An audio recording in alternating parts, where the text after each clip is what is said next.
నా పేరు పావని. హిట్ 2 నుంచి ఫారెన్సిక్ ఆఫీసర్ శ్రద్ధగా హిట్ యూనివర్స్లో నేను ట్రావెల్ అవుతున్నాను. హిట్ 3లో మీరు నన్ను చూసింది చాలా తక్కువ, సో నేను కూడా కొంచెం తక్కువ మాట్లాడి it's more like saying hi to all the friends from hit universe. ఈరోజు పొద్దున్న జగదేక వీరుడు అతిలోక సుందరి సినిమా చూసాను నేను 8 గంటలకి. ఈరోజు సాయంత్రం మన అందరి ఫేవరెట్ నాని గారి సినిమా సక్సెస్ మీట్కి ఇలా వచ్చి హాయ్ చెప్పడం, I think it's double happiness and double joy as a Telugu cinema fan నాకు personally. So Telugu cinema fans అందరికీ ఒక హాయ్ చెప్పే అవకాశం, వాల్ పోస్టర్ సినిమాతో అసోసియేట్ అయ్యే అవకాశం ఏ చిన్నది వచ్చినా నేను మిస్ అవ్వను మోస్ట్లీ.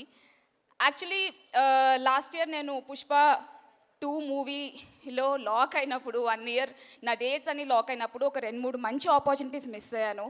అందులో ఒకటి ఏ మంచి ఆపర్చునిటీ మిస్ అయినా చాలా బాధగా ఉంటుంది, కానీ అందులో వాల్ పోస్టర్ సినిమాతో మిస్ అయిన ఆపర్చునిటీ. నేను ఆ రోజు డేట్స్ క్లాష్ అయినప్పుడు క్లైమాక్స్ షూటింగ్ పుష్ప 2 సడన్గా డేట్స్ క్లాష్ అయినాయి. I had to lose the opportunity. చాలా ట్రై చేశాను, సార్ ఏమైనా మేనేజ్ అవుతుందా because it's wall poster cinema, you can't leave an opportunity with wall poster cinema. I fell so bad. But hit universe ద్వారా wall poster సినిమాతో నా association ఇలా continue అవుతున్నందుకు నన్ను కూడా ఇక్కడ